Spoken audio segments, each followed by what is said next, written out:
I would like for them to say they feel almost like they were there. Like if it's a couple that's laughing, I would love to see what happened there. Like, why are they laughing kind of deal. Something good must have happened. Like, I want that feeling to be evoked through the pictures, through the editing, the way that I capture it, the way that I use light. And I want it to feel like it belongs in somebody else's memory, if that makes sense. I want my images to feel like a memory, no matter who's looking at it. Hey, welcome to the Beginner Photography Podcast. I'm your host, Raymond Hatfield, and today we're chatting with community member Mario Martinez about chasing the images he visualizes in his head. But first, the Beginner Photography Podcast is brought to you by CloudSpot. Impress your clients with a beautiful gallery that is easy to view, share, and download on any device. Control image size, add a watermark, and even download limits. You can grab your free forever account today over at deliverphotos.com and only upgrade when you are ready. Today's guest, Mario, has not only been a member of the Beginner Photography Podcast community for years, he's consistently been one of the top contributors of the group, according to Facebook. Now, how Mario uses the group has helped him grow his skills faster and further, honestly, than I would say 99% of everybody else in the community.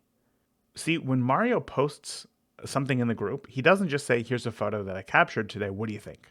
What Mario does is he shares the image, what he was aiming for in the images, whether it's focused on capturing a specific emotion or a new use of light.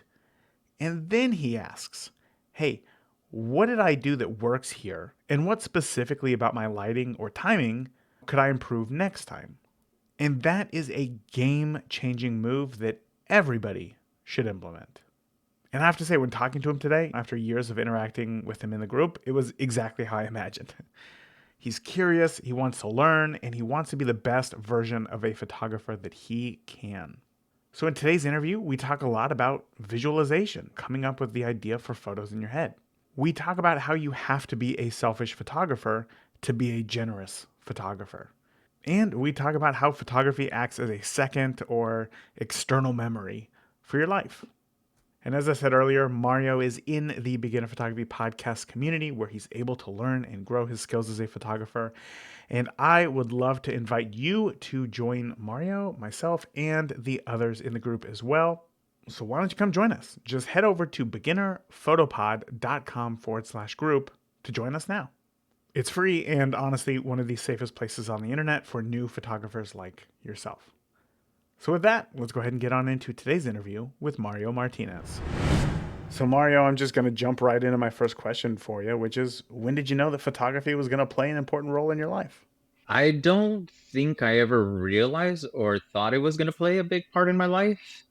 I just kind of got a camera to take pictures of my family and it just never stopped, to be honest. Really? Like, yeah, and it just from there it just started growing and growing and growing and it just turned into something that I can't put down anymore. But why did you get the camera in the first place? There was a instance where me and my family went to go do, I believe it was a fundraiser. So I'm not gonna chastise the person, but the photos came back really bad. I Mm-hmm. was really impressed because I had never seen a studio setup, but they had like umbrellas and a backdrop and everything else. And I was expecting something grand, and it turned out to be very bad.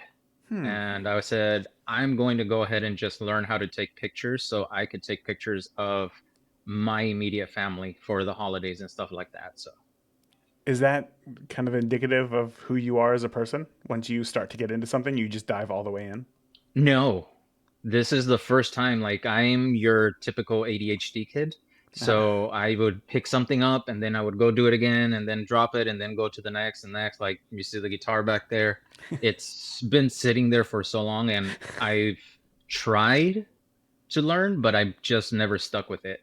Dude, same. I know. Yeah, it It's can be difficult. So then, what is it about photography? I don't know, to be honest. It's just it brings me into a sense of my brain working in a different way.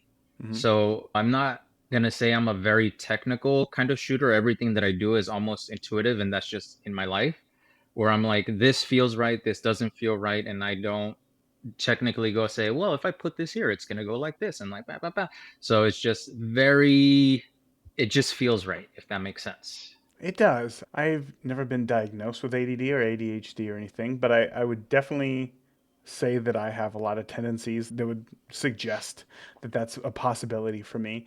And when I get started with something, I get so excited, right? Like whether it be, yeah, I got a bass over there in the corner that I've attempted to learn how to play 100 times throughout my life, and yet it never happens. Or whatever it is, disc golf, brewing beer, lawn care, all of these things, I get so excited for in the beginning, but then very quickly I'll lose that amount of enthusiasm going Mm, forward with them.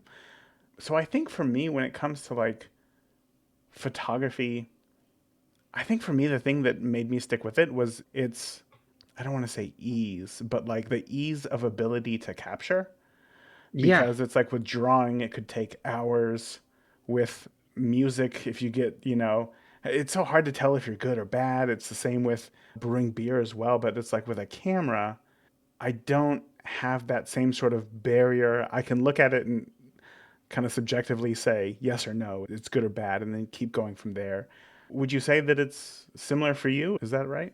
Yes, and it's just, I guess you could say that for the longest time I've wanted to like capture what I've seen in my head, because I would see if by where I used to work in Oxnard, there's, you go through the pass and you're up high and you come down and you see the mountains and the landscape and there's clouds and they're low and everything else. And I was like, I want to capture that. And I've never been able to until I started shooting on my camera. Mm. And so it's just always been that I want to be able to see if I can replicate what I see in my head, Hmm. because it's beautiful. It's like people, sceneries and stuff like that. I can't do landscape. I just don't know how, but it never comes out how I want to. And so it like that just brings me a sense of almost like an achievement. Yeah. Like like I did that. Okay, so let's lay the groundwork here first. What style of photography are you most drawn to right now? You said it was portraits. Would you go deeper into that? I think it's just, I would say, human interaction. Mm, So I like seeing people and the way that they behave. I like giving, as of lately, I'm not going to say at the beginning because I hated it. That's why I wanted to be a street photographer first, because I don't have to interact with people. I could just hide in the shadow, take pictures, nobody notices, and then you move on. But it's just human psychology, I guess. Like hmm. people just interest me, the way that they work, the way that they think, the where they come from, and the expressions that they have, and those kind of things. It's what calls me to taking pictures of people, because you could say something that'll evoke something, and you get to see that person and understand them a little bit more. Yeah. You started off doing street photography, is that right? Yes, because and my kids and that kind of stuff. So it was just always point and shoot, like just see what happens and just react to it. And there was no, oh, well, the sun is too bright or this is other here. It was just go out and shoot and just capture whatever I was seeing as I see it without any intention behind it. Mm. Why did you not stick with street photography?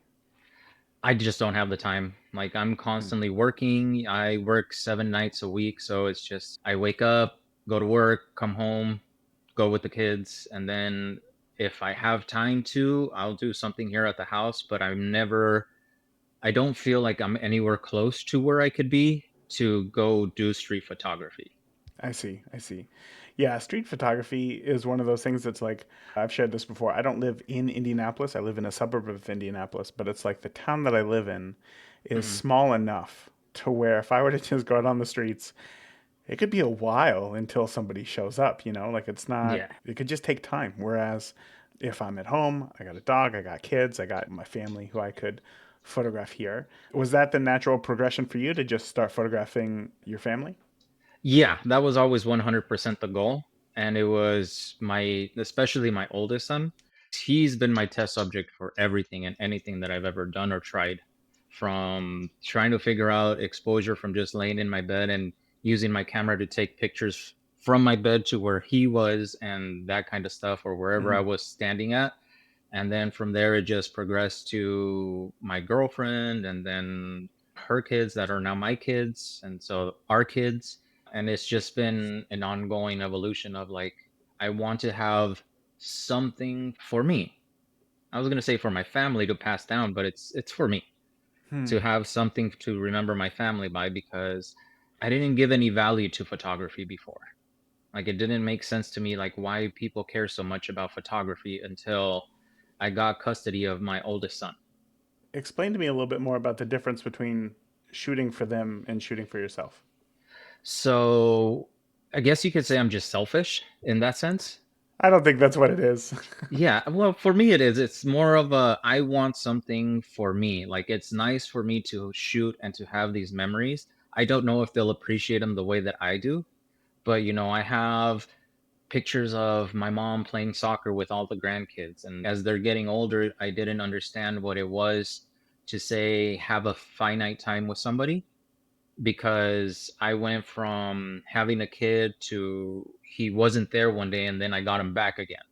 Hmm. And so I never realized how quickly things can change in whether it's a good thing or a bad thing. So now that I have that foresight, I guess I want to be able to capture the memories of us doing stuff like going to Disneyland, my kids playing sports, my family during Christmas and Thanksgiving that we like to dress up and stuff like that. So those are all just for me to have. And if they like them, good. But if not, hey, I have something.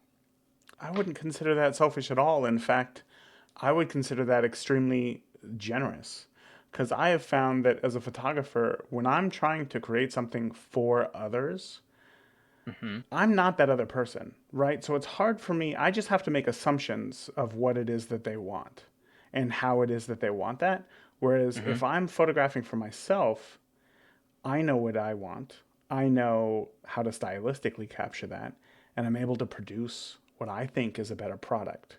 And when I'm happier as a photographer, I then shoot more. And when I shoot more, I have more stuff to share. So it's like if I were to just photograph for my family, like not even for myself, just my Hmm. family, I think it'd be really easy to get burnt out and then I would just stop taking photos. Whereas if I photograph quote unquote for myself, I fulfill myself more as a photographer to allow myself to now be taking more photos. And then in the end, there's just more photos for the kids to have. And if they want a certain something, I'd be happy to teach them how they can use this tool. But it's like, yeah, I don't know. Does that make sense? Yeah. Because, at the end of the day, that is my goal for somebody to have something.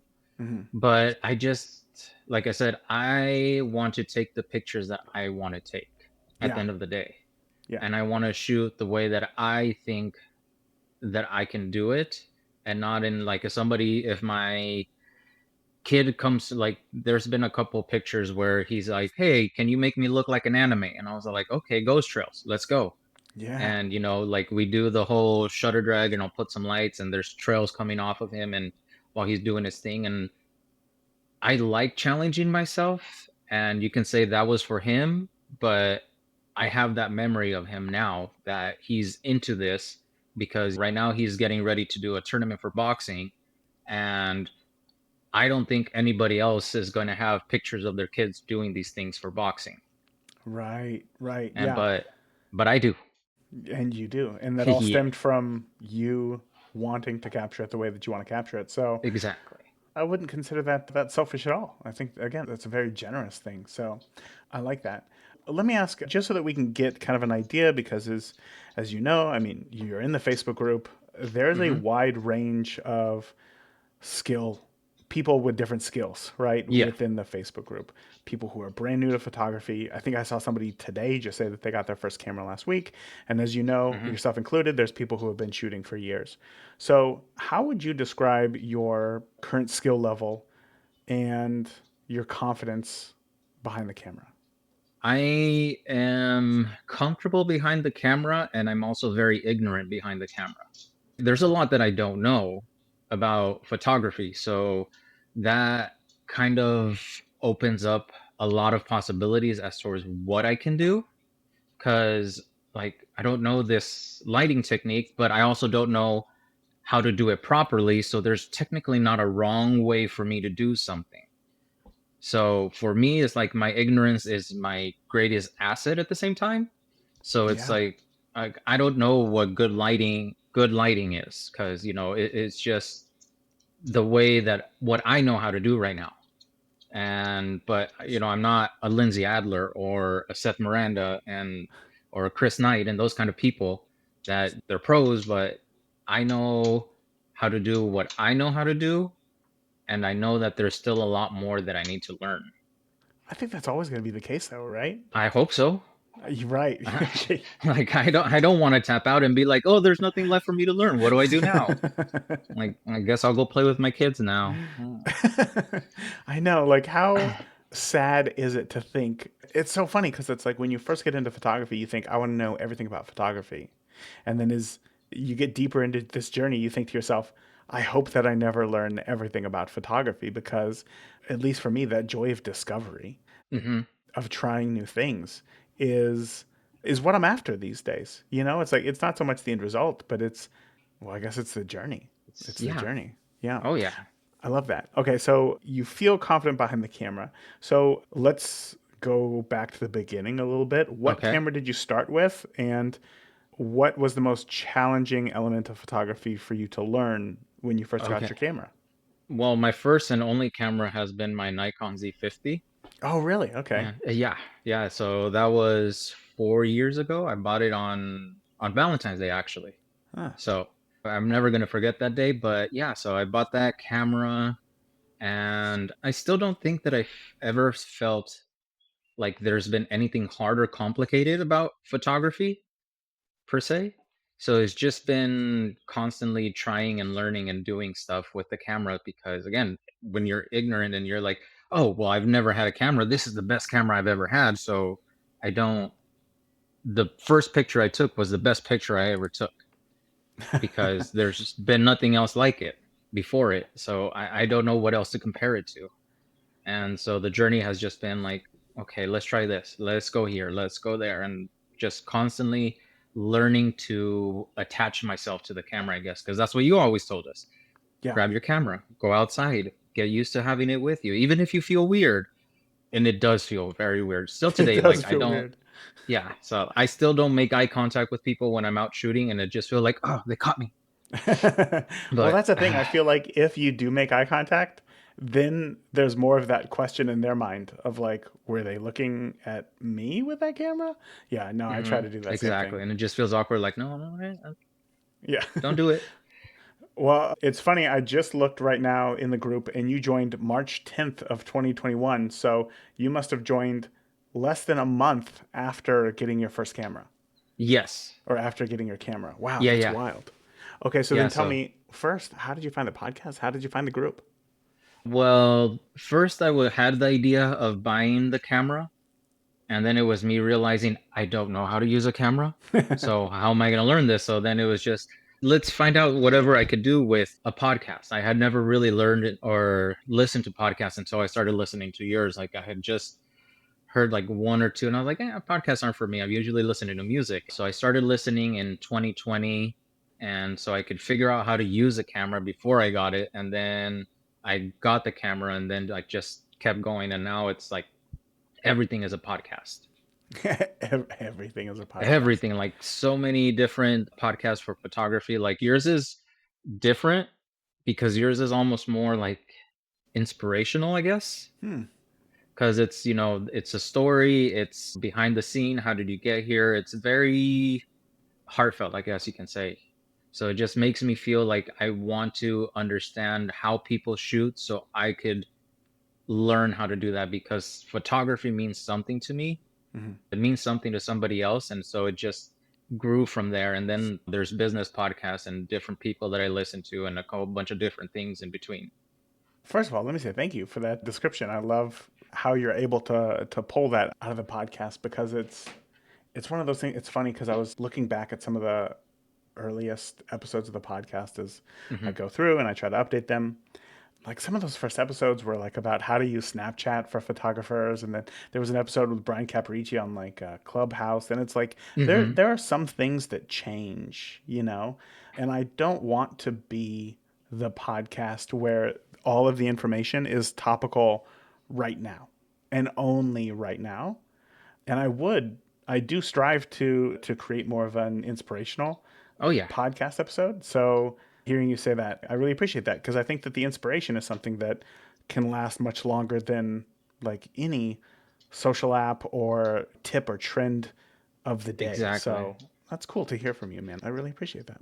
Wait, did we get into the biggest challenge that you had when learning? Uh, You did ask me, but I don't think I ever saw anything as a challenge. It's just that I didn't know anything. Like, and I mean literally nothing, because the first thing that I looked at was like, oh, what's the largest aperture that my camera can have? Didn't Mm-hmm. realize that it came from a lens. Lens. So yeah. So I had to learn all of that, through podcasts and through articles and whatever I could find on Facebook and anything else. So it's just been, I guess you could say, the biggest challenge has just been learning what photography is in general, so much as the technical as the vision, I guess, Yeah. of photography, the art. There you go. The art of photography. Because you could be a technical person and just say, I'm going to take a picture of my dog that's laying down there. You can't see him, but he's right there.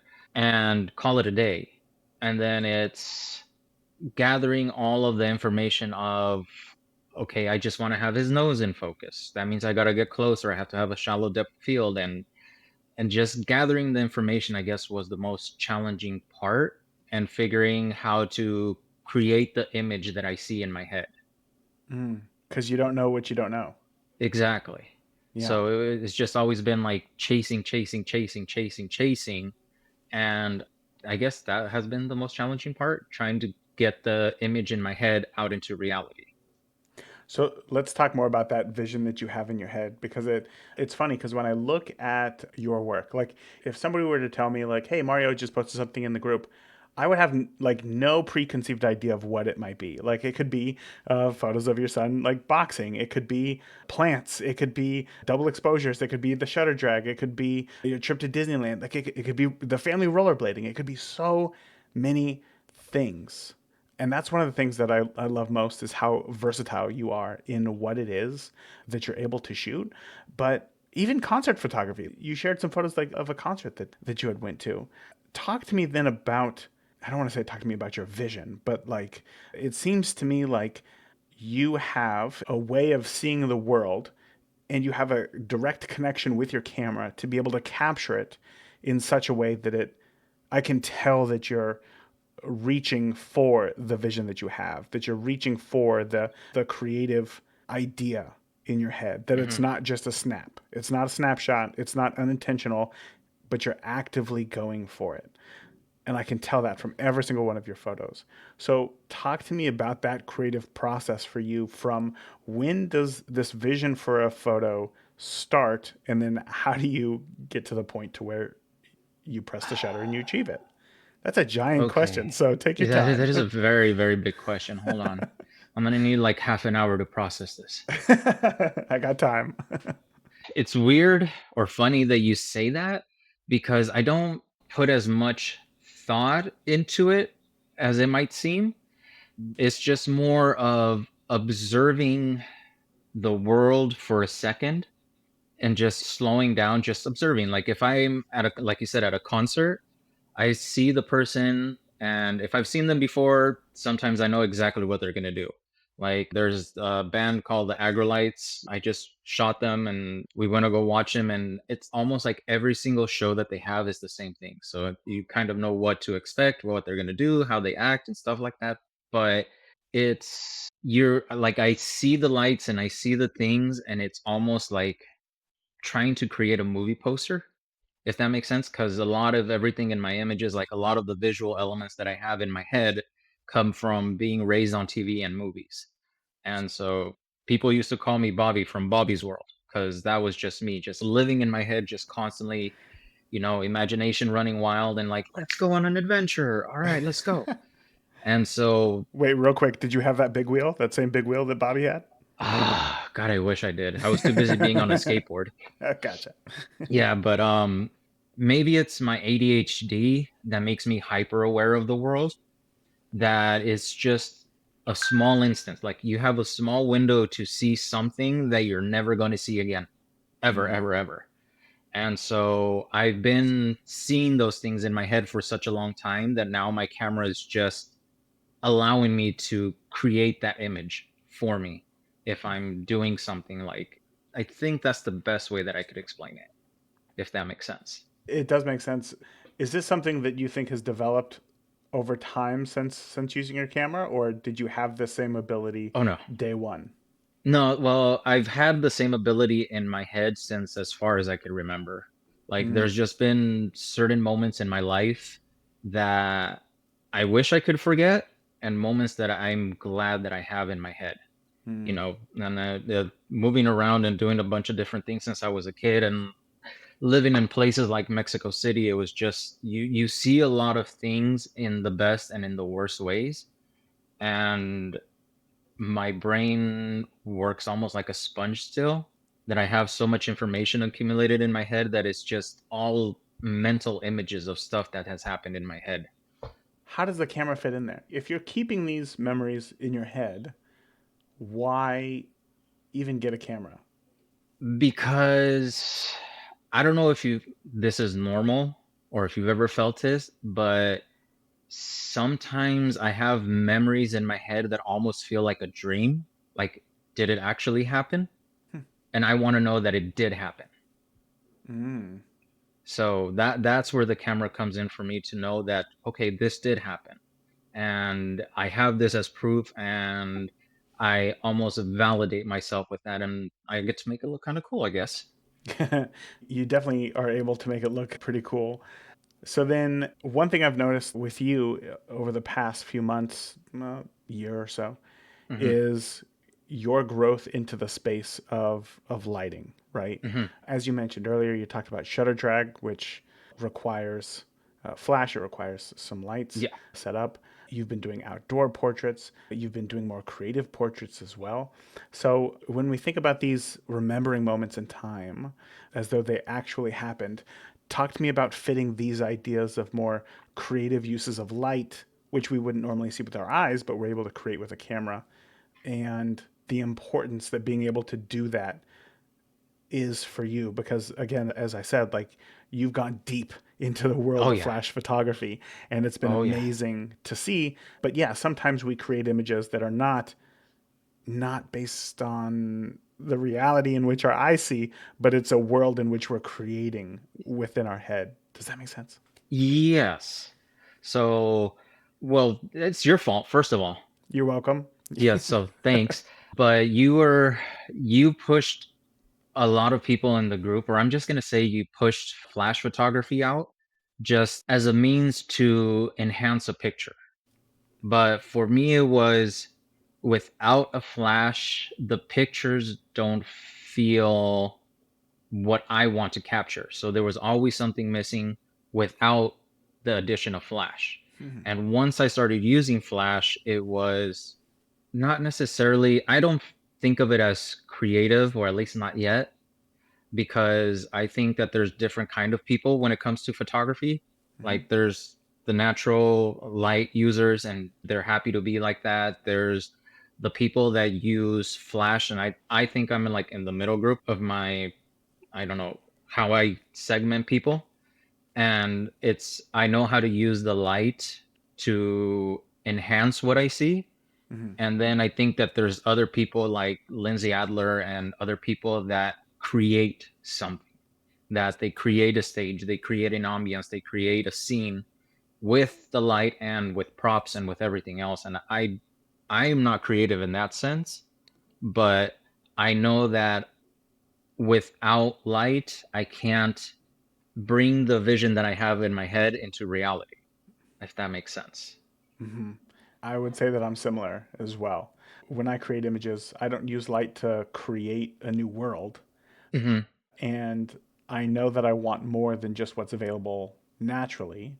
So, yeah, I would say that I'm right there in the middle with you. So, was there a moment that you thought to yourself, I'm not happy with my images, I need to start learning Flash? Or what was it that got you into it specifically? I don't think it was I needed flash. I just felt that there was something always missing from my pictures. I didn't know what it was. And then, like I said, you mentioned it, and I went and bought the gear that I don't know if you still have it up on the website, but it was like the Young Nuo Hmm. flash, and I think it was like a Newer or a Godox, I think it was Like a soft box or like something. yeah, like a squared softbox, Yeah. like a tiny little softbox. So I went and I invested in that, and I got a light stand, and it was okay. This is closer, but it's not what I see yet. Hmm. And so it's just been building and building and building and building and trying to figure out more not the light, but the shadows. Because I don't think that I see light as light. I just see light for shadows. And that's what helps me guide my images and toward what I want to see in them. Oh, that is cool. Is that something that you developed just by working with light? Is realizing that it's the shadows that stand out to you? Uh, I don't know if it was working with the lights. I just remember noticing shadows. Yeah. Like there's an image that I took of I'm not gonna call him ex, but my father-in-law, but he passed away in a couple years ago. Mm. But there's a picture can I show it to you? Yeah. Let me grab it really quick. Yeah, of course. This picture. Let me get Oh. rid of the glare. Oh, So it's wow. just the shadows of the blinds, and this is like maybe a month after I grabbed my camera. Hmm. And That so I just what? You captured this photo just a month into photography. something like that, but it Yeah. was that's like I said, it's the what I see in my head, and it wasn't so much that I saw just him. It's just that Hmm. we were sitting down at the table, and I was literally sitting across from him, and the sun was coming in from the side, and I saw the shadows from the blinds, and I was like, sit there, just keep talking to me. And I just shot a bunch of pictures of him because, and the exposure went up, exposure went down to try to create the shadows, and then editing went into it and stuff like that. But I didn't know what I was doing. It was just I liked what I saw. And Hmm. he's also a lot of the first validations of I was doing a good job, I guess, and somebody Hmm. that I took his input to heart a lot. So Do you have that photo on Instagram or something? I don't Trying to figure remember. trying to figure I out if don't there's a think way so. to put it in the show notes. Would you be able to send it to me and Yeah. I can put it in the Yeah. show Yeah, notes? yeah. I could send it that to you later. But yeah, but that was like one of the very first pictures that I took, and still to date a lot of people complimented me on it, and I never thought a lot of it. My girlfriend makes a lot more about it because for her, those were her memories of him, like just sitting Yeah. down and having conversations with him. And she's like, and you just capture that image, and that's all that I remember of my dad is just sitting down and having conversations with him.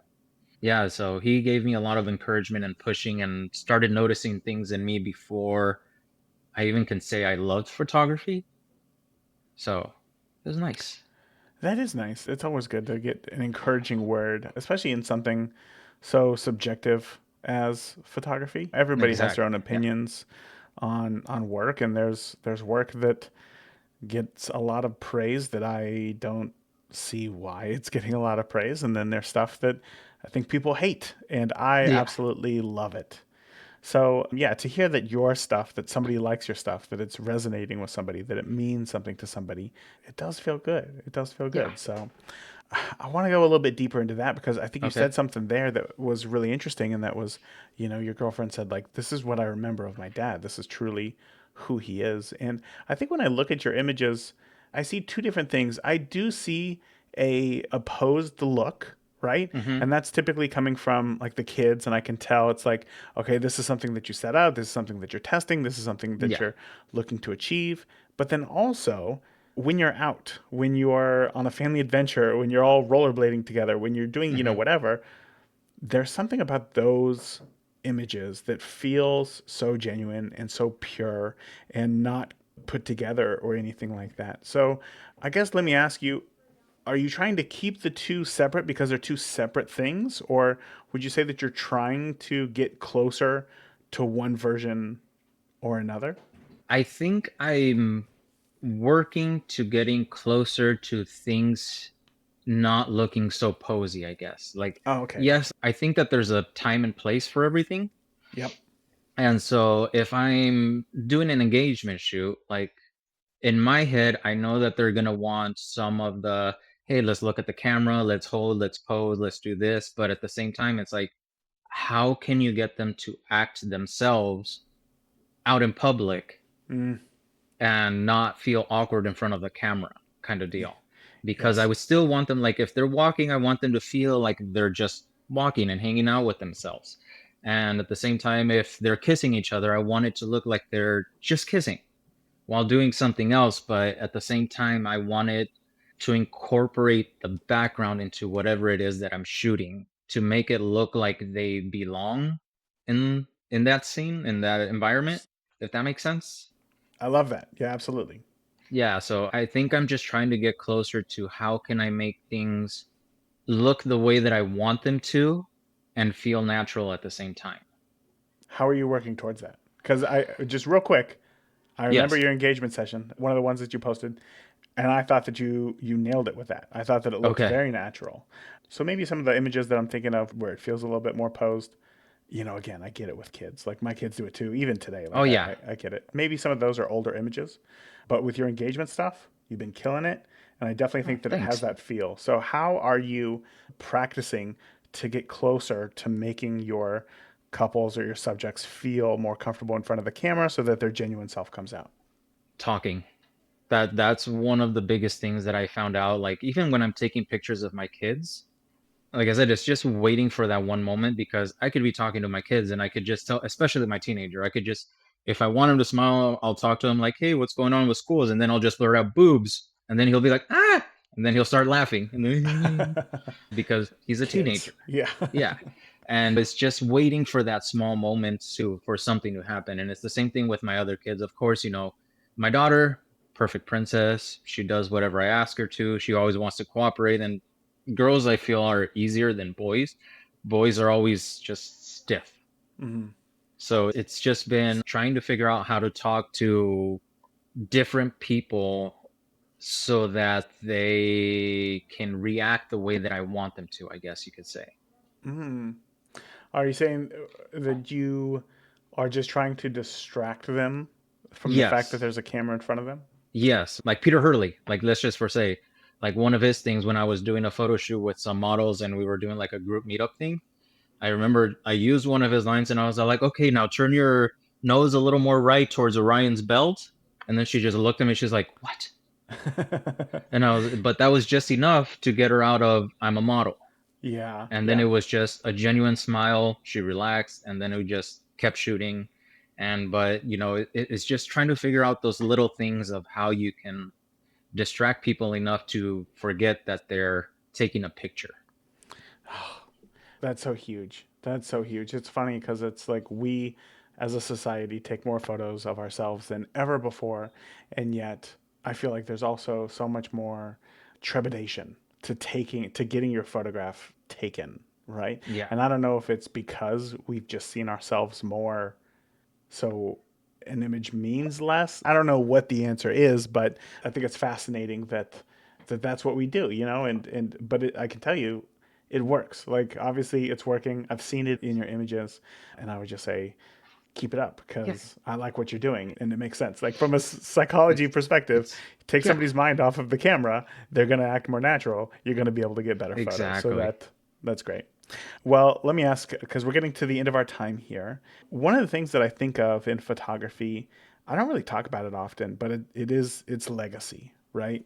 And I'm only bringing this up because you kind of brought it up earlier in the form of these images are for my kids, but I'm doing it for myself. Yeah. And I'm the same way. I take photos for myself, but I want the kids to have stuff to look at in the future. So Yeah. if you were to think 100 years in the future, people are looking at your photos, not even your kids, it's 100 Okay. years from now.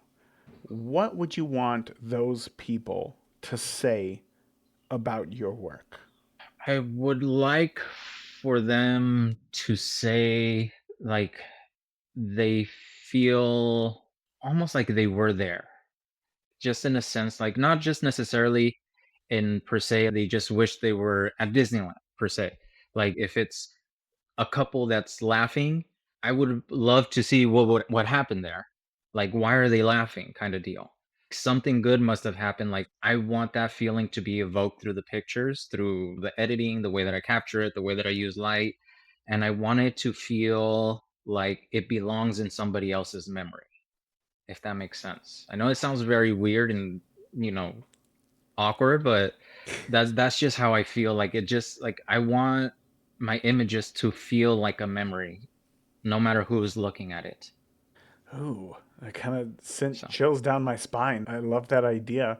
Because again, like photography isn't necessarily just about a document of something right in front of you, but when you use the camera the right way, you're able to bring emotion into an image, right? Like that yeah, intention right there is what makes an image more than just a snapshot. And for you to say, like, that's the thing that I'm chasing, tells me that you're never going to have a problem taking photos, no matter what camera it is, whether it's your iPhone or a point and yeah, shoot or your camera. You're always going to be able to take photos that are going to mean something to others. So yeah, I appreciate you saying that. yeah. But, Not with a phone though. I stopped using my phone. I don't use my oh, phone completely? anymore. Really? Yeah, I completely like it. The images I get from my phone never correlate to what I see in my head. I could never get what I see in my head onto my phone. Like as hard as I tried using different range or zoom modes and different things, like I could just never. That's why I picked up the camera and I take it everywhere I go. Wow. Okay, so I mix a lot. I take photos with my Fuji cameras. I take photos with my, a GoPro. I take photos with my iPhone. So let me ask you, having the knowledge that you have now, just knowing how cameras work and Hmm. the whole process of photography, why do you think that you're not able to achieve what's in your head with a cell phone? Because I think it does too much thinking.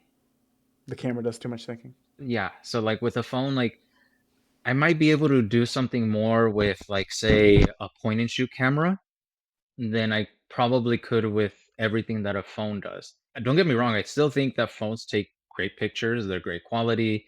I will still stand by Google Pixel. I still think they have the best camera, but it never represents what I have in my head. Like I could look at my dog and take a picture with my phone and I won't be happy with it because there's not enough detail. The It decided that there's going to let more light in from the background than I wanted to or something like that. So my phone works for when I don't have another option. So like say if I go to a concert, I can't bring my camera in. So my phone will do. And there's some pictures on my Instagram from when I saw Save Ferris, and that was all done with my phone. Anything that's concert related is done on my phone because I can't take my camera. But if I could ditch my camera on my phone and just carry my designated camera, I would do that all the time.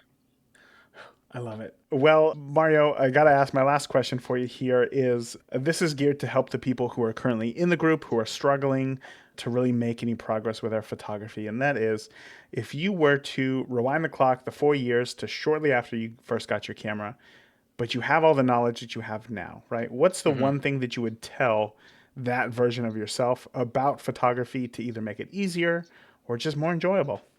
Don't stop being curious. Like because that for me has been everything. Like the curiosity of what can I see with my camera? Like I posted the picture of a tiny little spider that was literally the size of my fingertip. Yeah, I hated that, by the way. Thanks. No more Oh, spider you're photos, welcome. You please. know, anytime. I got some more. I have it frozen in my deep freezer. The spider? Yeah. So I put it in What? a baggie and it was already dead, so I put it in a baggie to preserve it and I put it in my deep freezer in case I want to try something else with it again. Oh, Because when am I going to find another spider like that again? hopefully Ah, never. that would be great. But, you know, it's just that curiosity of wanting to figure out what you can see with your camera. As long as you can keep chasing that, I don't think that there's ever going to be anything difficult that comes with it until you start a business.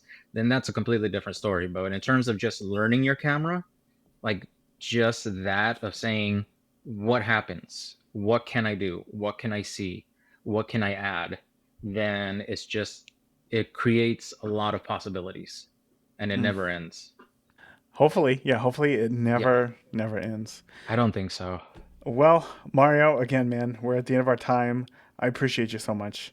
I know that you are in the group You share photos constantly. You are, according to Facebook, one of our top contributors. So I appreciate you for that. Yeah. I'll keep annoying everybody.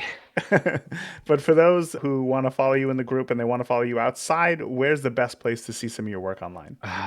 I would say probably the best place would be Instagram, but I haven't updated that thing in like 6, 7 months because I refuse to.